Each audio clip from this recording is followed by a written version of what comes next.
Alhamdulillahi Rabbil Alamin.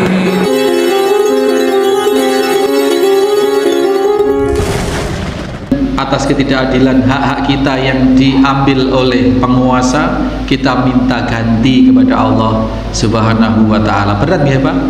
Berat Pak ini Pak, berat.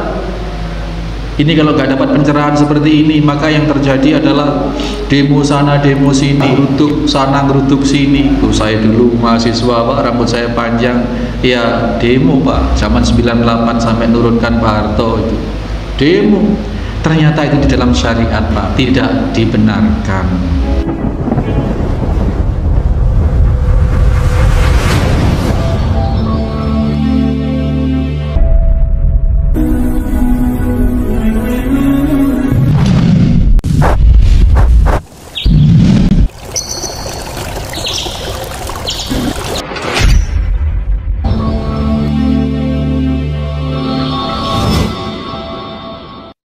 Bismillahirrahmanirrahim.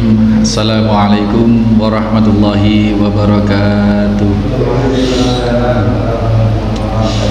Innal hamdalillah nahmaduhu wa nasta'inuhu wa nastaghfiruh wa na'udzu billahi min sururi anfusina wa min sayyiati a'malina. May yahdihillahu fala mudhillalah wa may yudlil fala hadiyalah. Asyhadu an la ilaha illallah wahdahu la syarikalah. Asyhadu anna Muhammadan abduhu wa rasuluhu la nabiyya ba'dah. Allahumma salli wa sallim wa barik ala Muhammadin wa ala alihi wa sahbihi wa mawalah. Qala Allah ta'ala a'udzu billahi minasyaitonir rajim. Bismillahirrahmanirrahim. Ya ayyuhalladzina amanu taqullaha haqqa tuqatih wa la tamutunna illa wa antum muslimun. Amma ba'd. Hadirin hadirat jamaah Masjid Al Muslimun Curah Jeru Panji Situbondo rahimani wa rahimakumullah. Kita bersyukur atas segala nikmat Allah yang pada kesempatan malam hari ini bisa hadir, bisa melaksanakan kesunahan ribat menunggu sholat isya setelah sholat maghrib di malam Jumat yang insya Allah Sayyidul Ayam, malam yang sedemikian mulia. Dan di malam ini insya Allah dan di hari Jumat, karena adalah Sayyidul Ayam, hari yang mulia, maka kebaikan-kebaikan insya Allah dengan niat kita ikhlas, dengan niat kita ihtisab, memohon pahala keridhaan Allah Subhanahu wa ta'ala, maka nilai pahalanya pun juga akan besar. Amin insya Allah. Hadirin hadirat rahimani wa rahimakumullah. Kita sampai di pembahasan malam hari ini hadis yang ke-52. Setelah tempo lalu, pekan lalu kita bahas satu hadis yang sedemikian cukup singkat tetapi memiliki kandungan makna yang cukup menuntut kesabaran bagi kita semua, yakni bahwasanya Rasul sallallahu alaihi wasallam telah mengabarkan kepada kita bahwasanya innaha satakuna ba'di, sesungguhnya kelak akan datang setelah kami, setelah kita ini, asarotun, itu pemimpin yang memonopoli, pemimpin yang memikirkan diri sendiri, keluarganya, golongannya, dengan mengabaikan rakyat, mengabaikan umat secara luas. Dan tidak hanya itu, wa umurun tunkirunaha, akan datang suatu masa, kata Nabi, setelah kita, setelah ba'di, setelah ini kelak, pemimpin yang zalim dan banyak urusan-urusan yang menurut barometer orang beriman itu sangat tidak meridhokan. Orang beriman akan mengingkari, orang beriman akan mengingkari perkara-perkara itu. Ya, di zaman ini di mana kita lihat di berbagai belahan bumi ini, tidak hanya di Indonesia, dimanapun di mana-mana terjadi dua hal yang oleh Rasul sallallahu alaihi wasallam kabarkan ini. Kemudian para sahabat bertanya, lalu apa yang kau perintahkan kepada kami dalam kondisi yang seperti itu ya Rasulullah? Fama ta'muruna, apa yang kau perintahkan kepada kami? Lalu Rasul sallallahu alaihi wasallam menjawab, tu'addunal haqqal ladzi 'alaikum wa tas'aluna Allahal ladzi lakum.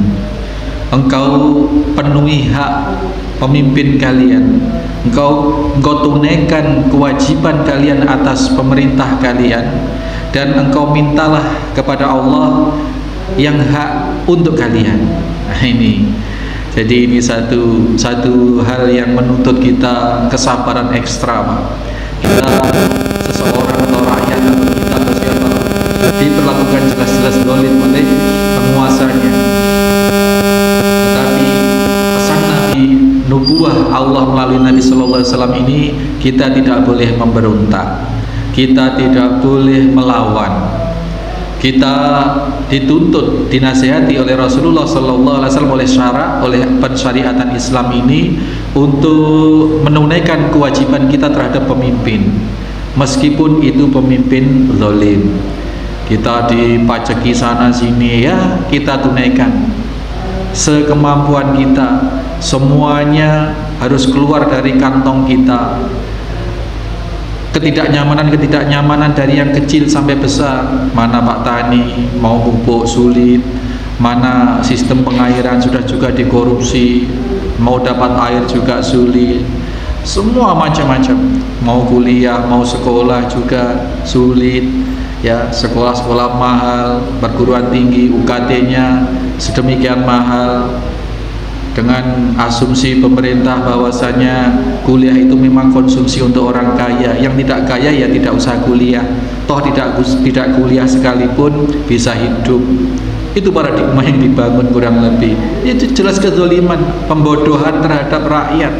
Dan itu toh demikian pesan Rasul sallallahu alaihi wasallam, kita diminta untuk menunaikan kewajiban kita sebagai rakyat terhadap pemimpin, terhadap pemerintah. Tu'atunal haqqal ladzi 'alaikum, tunaikan kewajiban atas kalian, dan kita diminta wa tas'alunallahal ladzi lakum, kita diminta untuk disarankan tidak boleh memberontak, tidak boleh ya melawan, ikuti saja meskipun itu zalim dan sakit.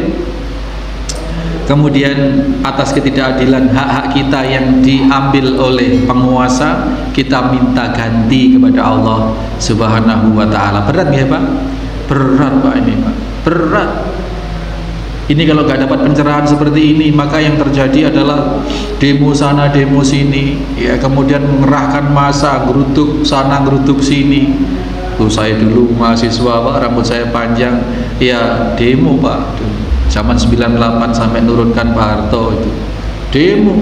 Ternyata itu di dalam syariat Pak, di dalam pensyariatan Islam tidak dibenarkan. Yang oleh Allah tuntunkan melalui baginda Nabi sallallahu alaihi wasallam, bersabar. Ini memang berat Pak, sudah kezaliman di depan mata. Gimana untuk amar ma'ruf nahi munkar? Amar ma'ruf nahi munkar itu sebatas tidak menyalahi kaidah, tidak menyalahi nubuwah. Amar ma'ruf nahi munkar tidak boleh sampai pada garis memberontak, tidak boleh sampai pada garis bughod atau melawan pemerintah, tidak, karena tidak akan ada untungnya sama sekali.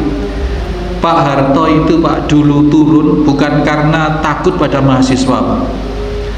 Saya masa-masa itu sangat mencermati dan dekat dengan orang yang dekat dengan Pak Harto. Itu cerita Pak Harto itu mau turun, kalau Pak Harto mau melawan Pak, mahasiswa segitu banyaknya, Pak Harto masih punya kuasa terhadap persenjataan seluruh Indonesia. Kalau diturunkan tangan besi misalkan, kayak di Tiananmen itu Pak, di Cina, orang ribuan orang dikumpulkan di alun-alun, di lapangan, ditembaki semua, mati Pak. Tapi Pak Harto tidak. Pak Harto kala itu hanya berpikir bagaimana supaya menjadi tidak fatal kerusakannya. Kalau sudah rakyat menjarah, kalau sudah masyarakat tidak terkendali, maka Iya, Pak Harto waktu itu memilih untuk mundur, memilih untuk turun. Jadi bukan karena takut di demo, Pak. Kalau pemerintah waktu itu mau melawan rakyat yang memberontak, ya pemerintah pasti menang, pasti menang. Pemerintah punya senjata, punya ini. Tapi karena Pak Harto sudah dalam taraf spiritualitas yang ngaman dito, jadi sudah punya prinsip lengser ke Prabon, bangun apa itu istilahnya bahasa Jawanya, lengser ke Prabon, bangun mangan dito, ngaman dito. Diajari sama Cak Amin, Ustaz lo Pak gini, nggak jadi presiden nggak paten gitu loh Pak. Nah, akhirnya ngomong juga itu waktu pidato turun, nggak jadi presiden nggak paten. Sekali lagi melawan pemerintah itu tidak ada untung-untungnya. Contoh di belahan dunia, di Irak, contoh di Libya, ya bagaimana warga atau masyarakat itu memberontak sampai membunuh pemimpinnya. Kalau di Irak itu melalui tangan Amerika, kalau yang di Libya itu langsung rakyatnya sendiri mengejar-ngejar, kemudian Muammar Gaddafi itu ditembak di kepalanya saat diroyong-royong itu, saat ketangkep diroyong-royong, kemudian ada yang nembak, siapa tidak tahu yang nembak, salah satu dari orang rakyatnya itu. Belum sampai 2 tahun nyesel Pak sampai sekarang. Seandainya Muammar Gaddafi masih hidup, sekolah digratiskan, semua masyarakat yang nganggur sekalipun dapat tunjangan sosial. Sekarang mana itu? Nah, kejadian juga di Indonesia. Pak Harto dulu kita hujat-hujat, kita tuduh-tuduh. Nah, sekarang bergulir pemerintahan berikutnya, kok tidak lebih baik? Kalau begitu kan enak zaman Pak Harto. Kan sekarang banyak yang seperti itu Pak. Di truk-truk kemarin sudah kita sebut ya, ada gambarnya Pak Harto dada gitu, enak zaman Buto kan gitu. Dan itu diakui oleh banyak pihak. Nah, terhadap yang sekarang pun Bapak Ibu sekalian, ini pelajaran sudah banyak sekali pelajaran, dan itu sudah nubuah. Jangan kita memberontak, jangan kita melawan yang akan menimbulkan mudarat yang lebih besar. Maka saran Nabi yang tentunya dari Allah Subhanahu wa taala, bersabar. Sangat banyak Pak pensyariatan ini yang tidak masuk di akal, seolah bertentangan dengan akal sehat, seolah-olah gitu. Gimana Ustaz, sudah didolimi seperti ini, uang kesejahteraan rakyat kita yang harusnya untuk mensejahterakan rakyat, untuk mensubsidi pupuk, bahan bakar, dikorupsi Ustaz. Ya, peternak petani anjlok jeblok gara-gara apa? Waktu panen didatangkanlah beras impor. Peternak-peternak harusnya bisa bersaing harganya, ternak ayam petelur, daging pedaging, sapi dan lain sebagainya. Pemerintah kita sangat suka impor sana impor sini, sehingga produk lokal itu sangat, pelaku-pelaku produk lokal itu sangat menjerit, rakyat itu menjerit. Mana bahan-bahan mahal untuk produksi mahal, tetapi hasil produksinya tidak ada harganya. Itu suatu bentuk kedzaliman.